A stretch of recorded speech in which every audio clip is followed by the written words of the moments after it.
screening of a really fun home video, would you say it was called, but that was made by a rail fan by the name of Ron Carson in 1986. So you'll see, maybe this is not new to you, but it was new to me, a kind of view of the train running from Erie Canal Harbor up to Amherst Station, which was the terminus at the time before the two northern stations opened. After that, we will hear from Mark Byrnes about the art and transit and architecture of the transit system, and I'll give a more detailed bio of Mark in just a second.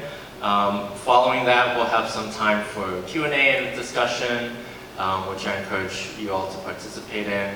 It's a collection of 20th century public sculpture that supports the distinct buildings behind them.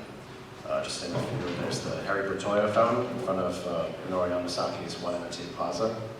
There's Kenneth Nelson's trademark cluster of floating metal pipes in front of City Court. And then there's Ronald Bladen's gigantic abstract open sculpture in front of SLM's Marine Woodland Center. That's just to name a few. I believe the city's most compelling and complex collection of site-specific sculpture and the architecture it supports can be found along its neighborhood Metrorail stations. Some history before I get into those works. In the 60s, older transit services across the country, many of which were failing to stay profitable in the new world of highways and sprawl, were being absorbed into newly established regional public authorities as an influx of government support arrived primarily through the establishment of the Urban Mass Transit Administration, allowing cities to provide and expand reliable, affordable public transit. This new funding helped create modern subway stations from scratch through the 70s, a decade that saw the federal government focus on establishing new design standards for everything it touched, from brochures to transit stations. In 1973, the first federal design assembly took place as a U.S. government initiative to upgrade design in all of its agencies. Included the National Endowment for the Arts case study for federal design projects. In 1977, President Carter asked agencies to support projects that contributed to the architectural and cultural heritage of local communities. The U.S. Department of Transportation's Design, Art, and Architecture program then supported funding permanent public art and transit projects. The proliferation of Percent for Art programs helped establish long-term commitments by transit authorities to commission high-quality art with each renovation and expansion. There was a wave of innovative total design approaches to old and new systems alike during this period. In Washington, the brand new subway had a coherent architecture from one architect, Gary Weiss, with wayfinding and platform signage by one designer, Massimo Mignelli, and innovative modernist transit map by Lance Wyman. And in Boston, where America's first subway was built, it saw a total rebrand by Chermayeff and Geismar, a famous design firm. They renamed their subway system the T, gave a new logo, new system map, new station entrances, new wayfinding, and upgraded unified design for each platform. Another component in Boston's reimagination of its subway included public art. Its Arts on the Line program was a joint initiative of the MBTA and the Cambridge Arts Council in 1978.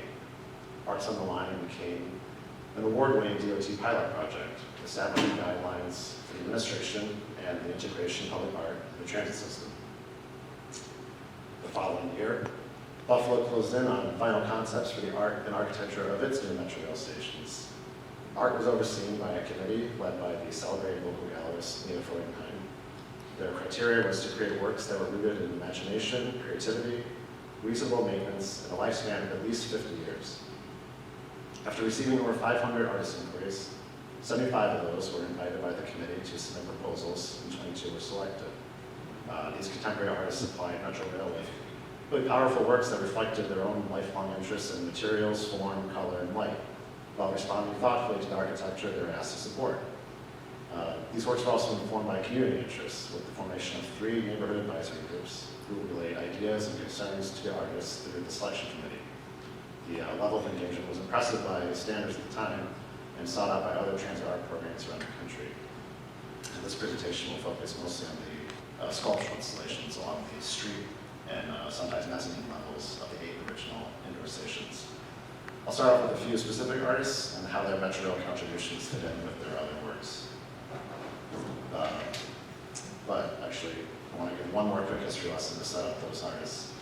So the idea of sculpture in harmony with publicly accessible interiors is on some level a distinctly post-war phenomenon. It's the most prominent examples in American modernism occurring in privately owned buildings, designed by prestigious architects for ambitious clients on highly visible urban sites. 2 such collaborations include Harry Bertoya's screen wall inside S&M's Manufacturers of Hanover's Bank in 1954, and that's in Midtown Manhattan.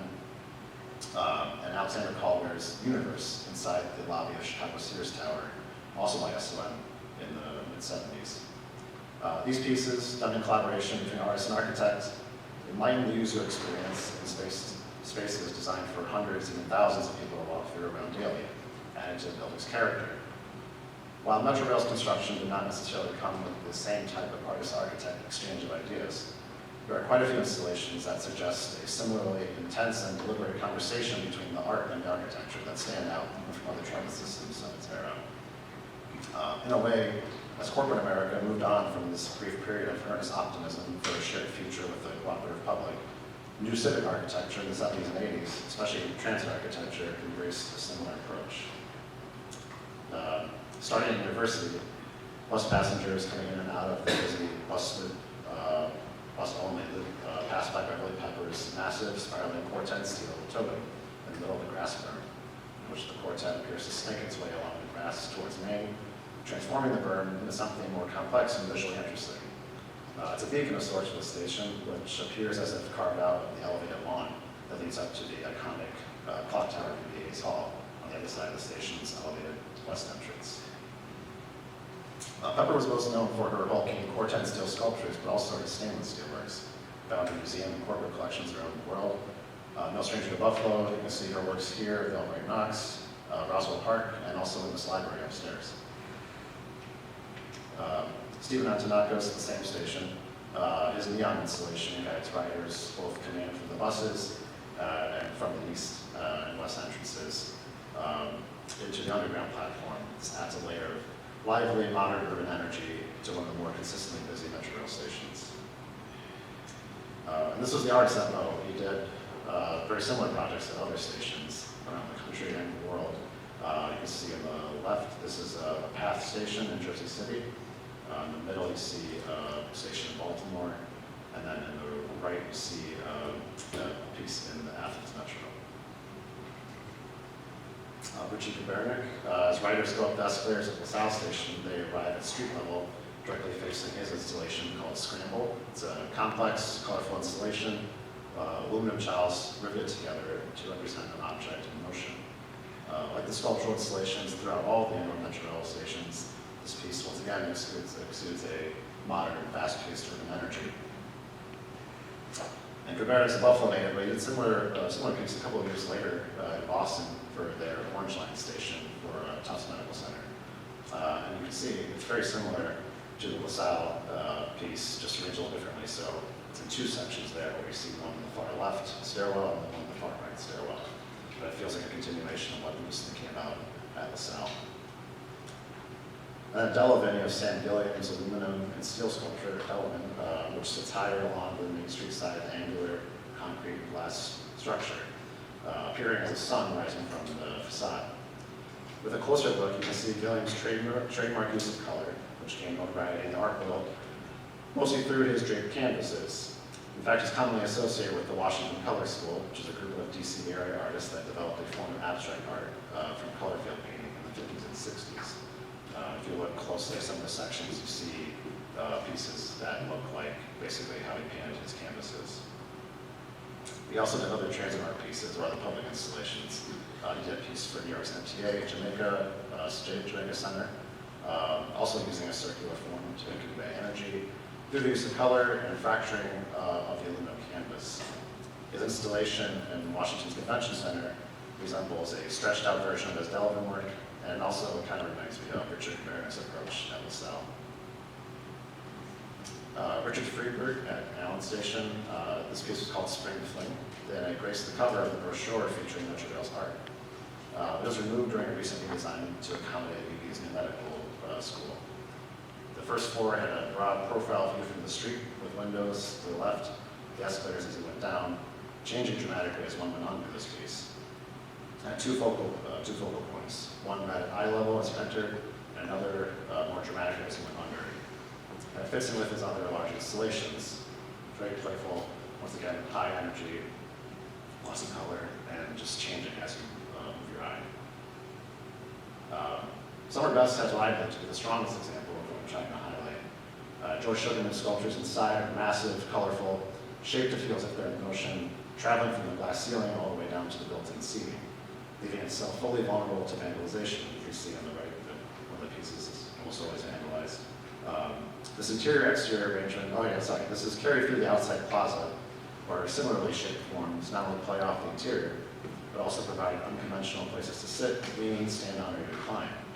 This interior-exterior arrangement is so commanding and so insistent on not only being seen, but touched and interacted with, that it feels like it's as much of part of the station as the actual building. That level of openness was important to Sugarman throughout his career.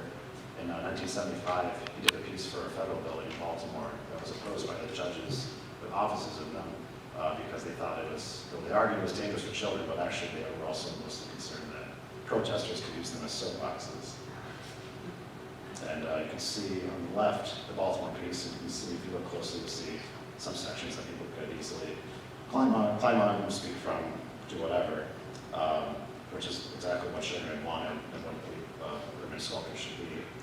And then on the right, you see a school in Philadelphia where he did a setup that looks pretty similar to what he has in the interior at Allen Station, just with brick and silk glass background. Then Alexandra Kazuba at Amherst Street. She had a brick relief wall there that depicts undulating waves within myriad pyramid forms. And it's thoroughly integrated into the station's architecture and actually in line with a lot of her public works. You can see here, to the top left is a section building at RIT. The two afterwards, so the top row are on Lexington 53rd for an office tower in Midtown. And then you see she also did the same kind of experiments with brick on as sidewalks, and that's the middle row you see the old post office in Washington, D.C. building at World Trade Center. She did a similar treatment for a building that no longer exists. And then on the right, she also, this is just not a transit connection, but a Western York connection. She did a really immersive fabric environment for a museum in Niagara Falls called this, I think it was called the Ceramics Art Museum. It was inside the Carborundum building, which is still standing, another SLM building, but no more museum. And then also at Amherst is Robert Loeb's work. It's one of the more unique art-architectural relationships along Metrorail. It's a hammered aluminum sculpture. It contains one interior, one exterior element. And as the story goes, Loeb discovered a tree growing on a large rock within the Niagara Gorge. And he used that to mold an aluminum skin for a sculptural form and made a true concrete replica. Separating the sculpture in half, he displaces solid and hollow forms inside. And Loeb has described the sculptures as involving interrupted, sacrificed nature that is not just borrowed, but violated. His works are created in nature as sculptural echoes of natural form, usually rocks or trees. This installation appears most powerful, I believe, when you're inside, moving down from the street level to the mezzanine. You can see that split here. He's still around, he's still working in the same form. One of his more recent pieces is in New York. He did a piece called Superstorm, which is a reference to Hurricane Sandy. And the story is with that. He was so moved by that event that he was compelled to create a monument reflecting the event in his own style, using art in a way to warn against climate change. Superstorm is comprised of a tree and a boulder, hammered out in metal. I'm going to get a little pessimistic as I talk about some stuff that's going to in more recent times. So get ready for that. So a major concern going forward for me is that the public authority in charge of these facilities doesn't seem to fully grasp the original vision for these stations. The new street level experience at Allen is very similar to walking through a hospital, sterile, narrow, and dull. Now, while Chassis O'Leary's Gut Flora certainly is in touch with the spirit of the Art and Transit mission, it has been awkwardly crammed into an inaccessible section along street level and installed in such a way that you think protecting it from the public took priority above everything else. Spring Fling, Richard Frieger's piece, meanwhile, is locked away in storage somewhere. And in 2018, the NFTA began the process of eventually issuing requests for proposals for 7 of its other underground stations, as well as its rail depot, police station, and intercity bus terminal. LaSalle is generating interest, and recent news reports suggest the NFTA is willing to surrender LaSalle Station's street-level structure for new development, despite, as you can see, the vast sea of parking surrounding it, which could easily accommodate any type of development without touching this light-filled, brutalist station. Is there any reason to believe Buffalo's developers of today have the vision to create better architectural space for transit users than what's currently there? Whether it's LaSalle or any other station, the NFTA may be willing to compromise for private development. It's hard to believe that there's a social or civic infrastructure in place to hold developers accountable and make sure redeveloped station sites are even better for the public, not just tenants, when it's already there. I want to point out an admittedly extreme example of what can happen when a popular developer today inherits a site with architecture and sculpture from essentially the same era as the stations, especially since the man behind this is highly regarded in public and deeply influential in City Hall. Douglas Development has dealt with these gigantic 1970s sculptures it inherited at the former Marine Midland Center about as crudely as possible. Its outdoor Ronald Layton sculpture, one of the tallest in America on completion, now merely anchors a support wall for a new driveway on one side and a portable bathroom on the other facing a new bar. Its Antonio Murkowski lobby sculpture, now banished to a corner, has a piece of paper taped on it in the middle declaring its respect for Purple Heart recipients.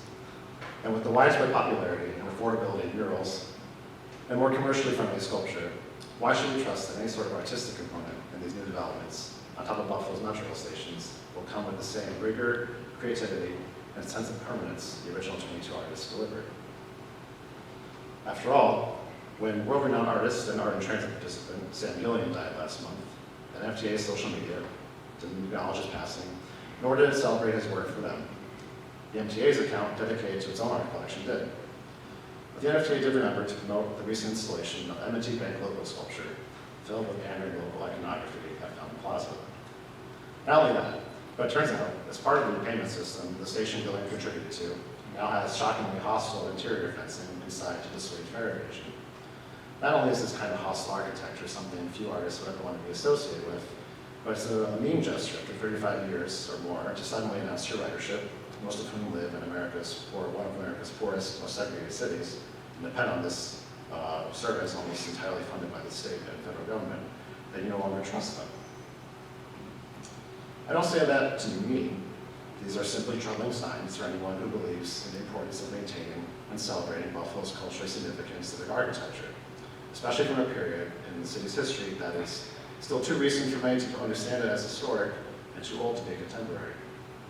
There's a very simple bureaucratic solution out there, as highlighted by the American Public Transit Association's best practices. To summarize, they say a transit agency needs to have a long-term commitment to the care and maintenance of its art collection. A transit art program manager works closely with operations and maintenance staff to ensure the longevity of the agency's art collection.